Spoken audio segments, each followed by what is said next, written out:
When I first got the pizzeria in 2017, I never made pizza before in my life. It was a learning process. The way that we approach the dough is not very simple. We're using a pre-ferment, we're using our own starter.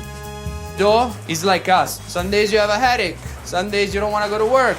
It's mostly waiting time, so we try to fill it up doing other pastry. Olive oil cake, millefoglie, we have the bomboloni, we got the focaccia, gelato, so it's a good amount. On a busy day with a line out the door, probably can serve 1,000, 1,200 people. There is nothing better than make dough, make pastry, make people happy. It's beautiful.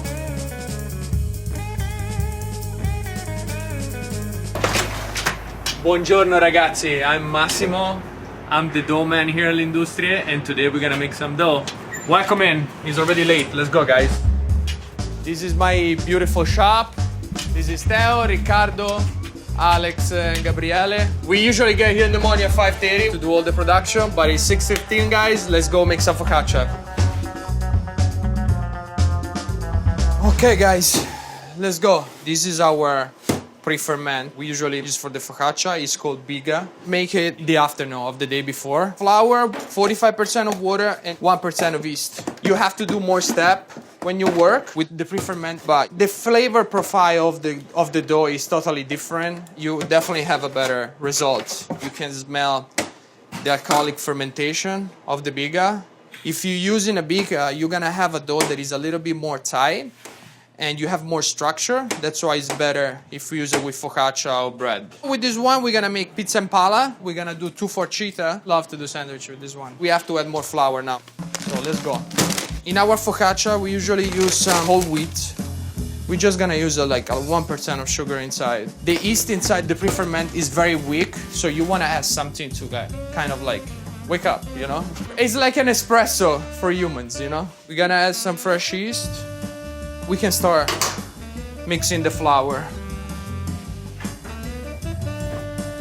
We give it like 30-40 seconds. We're gonna add the biga and then we start with some water and we try to build the gluten together. So when I opened the pizzeria, I called a guy from Rome to learn how to make pizza. That was one of my first days. He explained me how to use biga and all the pre-ferment. Then during the years, we always modify a little bit the recipe.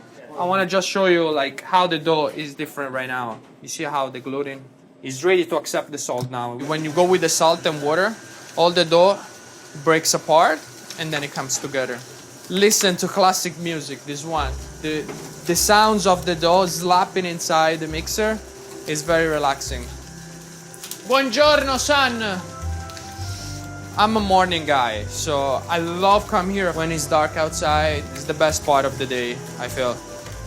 The way that it looks, the dough, we say in Italian that it's in corda. I mean, it's all straight, it didn't break apart. This one is very satisfying now, look. Look how it shines, it's great. We have to wait that it double in size, then we divide and we shape it. We're gonna start measuring the ingredients for the pizza dough.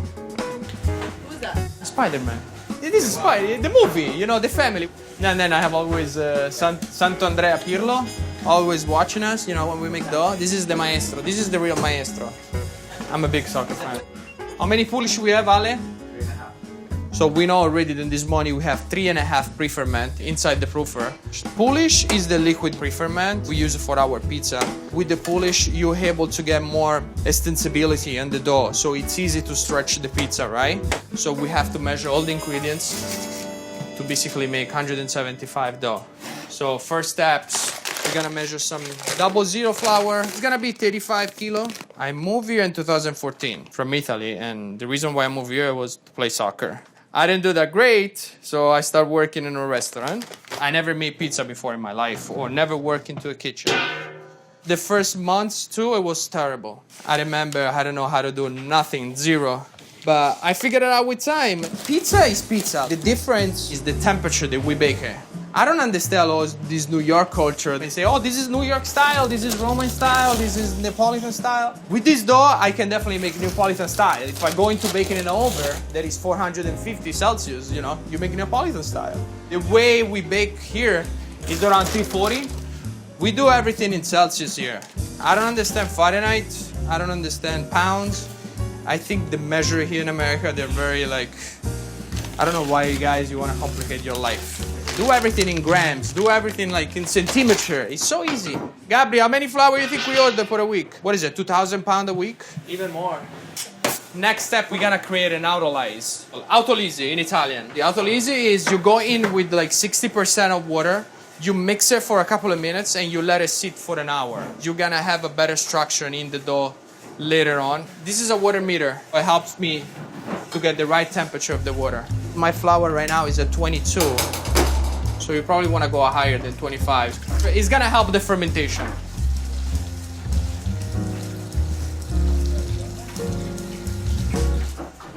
We're gonna wait for an hour, and in the meantime, we have time to go bake the bread. Let's go, guys. The proofing is not ready yet. It needs some more time. So we're a little behind with the schedule for the bread, so we're gonna step into the millefoglie. It's puff pastry dough. Flour and water. We put some vinegar in to give a little bit more taste. The next day we start folding it with the butter. We have to keep going in the fridge all the time. That's why we start a couple of days in advance. So the reason why we're doing this dessert is always like a learning process. It takes us a lot of time to figure it out. Why we wait in the morning for the dough? We have time to learn other pastry. We bought a book with pastry and we learn how to do it. Now all the folds are done. We just have to stretch it. You have to be like delicate. You don't want to break the dough right now. We're gonna fill it up later with chantilly cream and then vanilla whipped cream.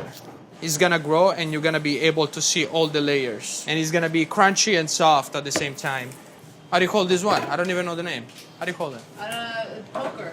Well, whatever. You do the whole. Otherwise it will like grow so much and you will have a big puff pastry dough. With this one you're gonna be able to keep it lower. I like to bake it when it's cold. We put another parchment paper on top, another tray, and so it helps to grow even. We bake it at 200 Celsius for about 15 to 16 minutes, and then we remove the top. I think with the bread, we're almost ready.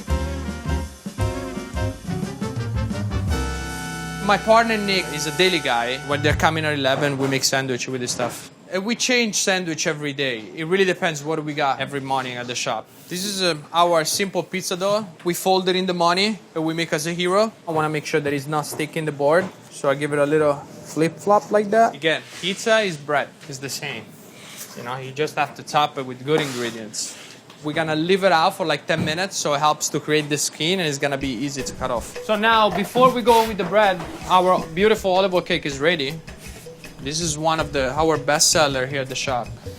Making dough and pizza is mostly waiting time, so we try to fill it up the time doing other pastry.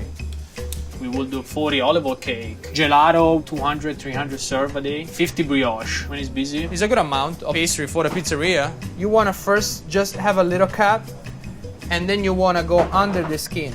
It helps to open the bread inside the oven, so you're going to be able to see all the structure inside. So now we're gonna go in. It's 245 Celsius right now. Got it?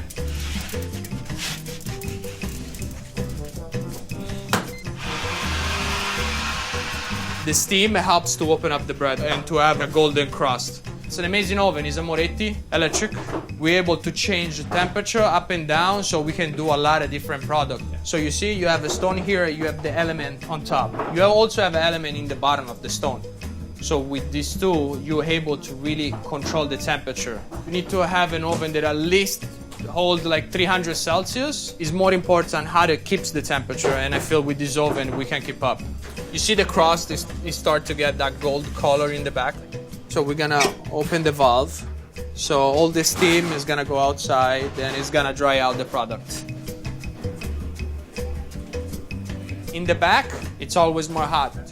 So you wanna turn it half bake. The bread is ready, guys.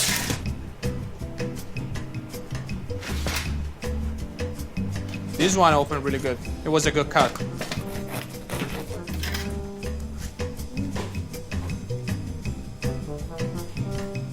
Now we have the best part of the day. What's that? It's a blower, so we can clean the oven.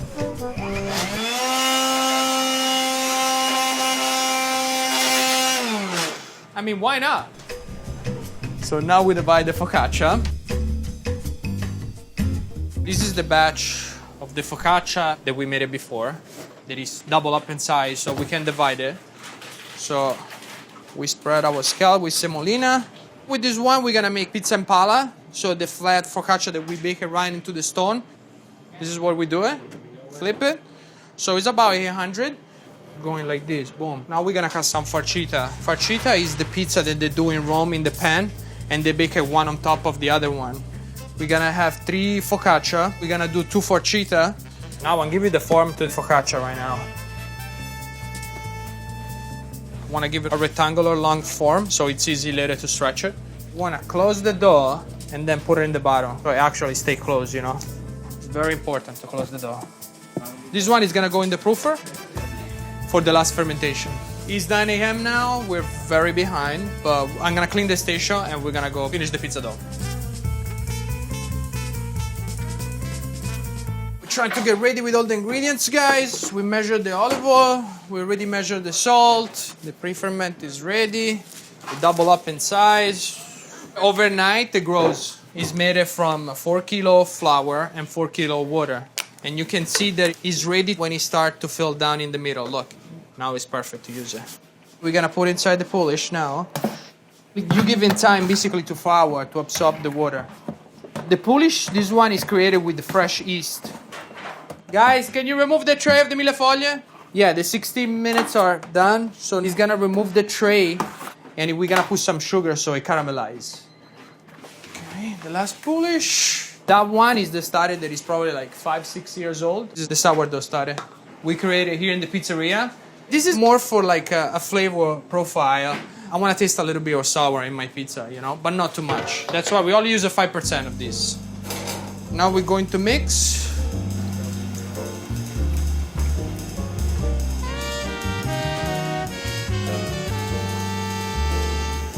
The dough comes together.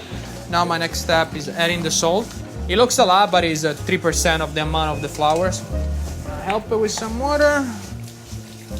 We're gonna go with some more olive oil. We bake it in an electric oven and it tends to dry out the pizza a lot. So we need some fat. We're gonna go for a minute at the second speed. Now we're building like strain into the dough. All right, look the bubbling. I mean, this is what's nice. Look. Almost like double of the size is gonna grow. In the meantime, my guys, they're gonna help me to take it out the dough.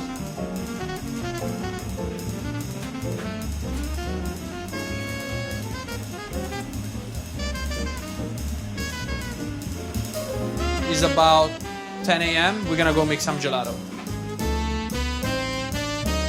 We're dealing with the delivery flour right now. Oh, never People mind. don't think we pay our bills, but we pay on time. Right, Blair? See? Technically, I don't work in a pizzeria. I'm a fireman. We just put out fires all day. Hi guys, this is Nick. He's my partner of L'Industrie guys. Pizzeria. He's the sandwich guy that we were talking about before. I'm the one to make sure we have integrity in the streets of New York with pizza. We're gonna make a batch of pistachio gelato. 2020, when we were a little shop, I went to Chicago, I took a class. I didn't learn nothing because it was only like 2-3 days. But then when we reopened the shop, we get a soft serve machine and we start to make gelato and it's been doing very well and we've been learning a lot. This is the first step. We put in milk on the stove, heat up to 45 Celsius. So it helps to dissolve better and emulsify in the product. The secret is basically to use good milk. The temperature drops down. And slowly we have to go up to 85 Celsius. Now we go with this beautiful pistachio. This is 100% pistachio paste from Sicily. It's kind of expensive and also we gotta use it probably like between 10 to 8% each base. So now we're gonna blend this one. We blend it, I let it go for a couple of minutes. I mean now it's hot, but very good. Now we're gonna let it cool down, this one. I'm obsessed with gelato. We wanted to have gelato ready and serve at the moment. That's why we chose the soft serve machine. And we can go in to bake some focaccia. So here we have the dough that we made it before, the focaccia, that it's basically ready. Focaccia or pizza bianca, whatever you want to call it. At the end, it's the same dough, but you can do different products, you know? This one, we're gonna bake it straight into the deck without any pan. Go with some olive oil. Look, you wanna create some hole so it doesn't grow too much. And then we go straight to the oven. We stretch it more. When I'm pushing the dough down, I try to move the air around. I just want to make sure I have an even product. When we started working together, he was focusing on the dough, how to make the pizza dough best. When he kind of got a little complacent with that, it was, all right, now let's start making pastries. And then we started making more pastries. Then it was ice cream. And then, everything he does, he's like very obsessive with. So every year he's been pushing the envelope more and more. Traditional Roman style pan is a blue steel pan that we have to bake it for like 3-4 times before you use it. So the balance between crispy outside and creamy inside the dough is gonna be super delicious. This is the same dough, but we're gonna cook it into the pan. This is gonna be the bottom, right?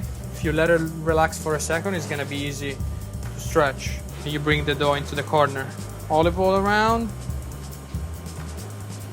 Now we stretch this one. Again, we remove the flour. You don't want to have too much flour on top, so you have that taste of burn. You're gonna still create the oil. After you bake it with the olive oil in the middle, you're gonna have a middle that is very creamy and soft, and it's crunchy outside. So it goes well with the mortadella, prosciutto cotto, cheese. Focaccia is ready. I like well done a little bit. I like crunchy stuff, so I like it to go over a little bit. You can finish it with some extra olive oil and molten sea salt.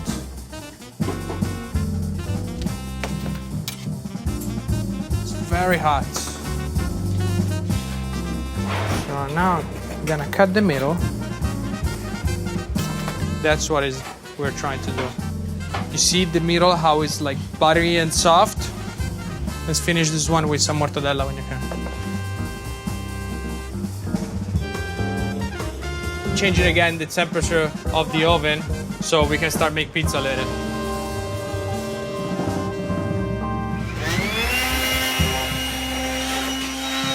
We expect the big day. We're gonna try to get ready. We're gonna start making some pizza for the house. We remove it gently from the dough tray, dust it up with flour. It helps you to have a round shape. Then you go into the marble, you slap it, you remove all the flour, and then you stretch it little by little.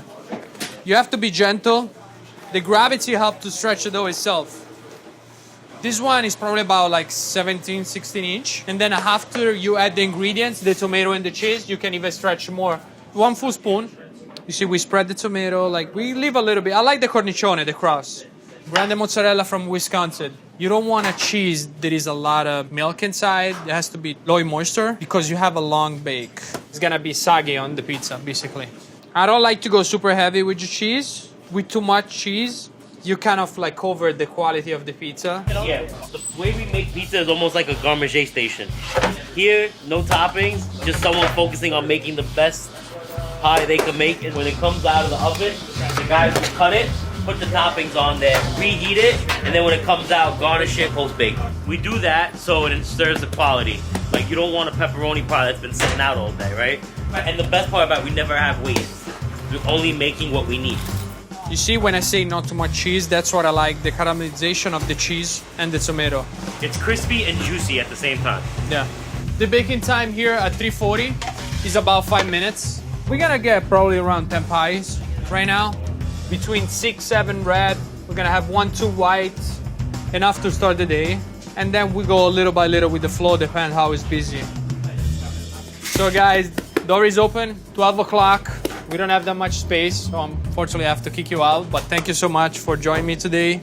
Come visit us and taste the pizza. Look, it's amazing.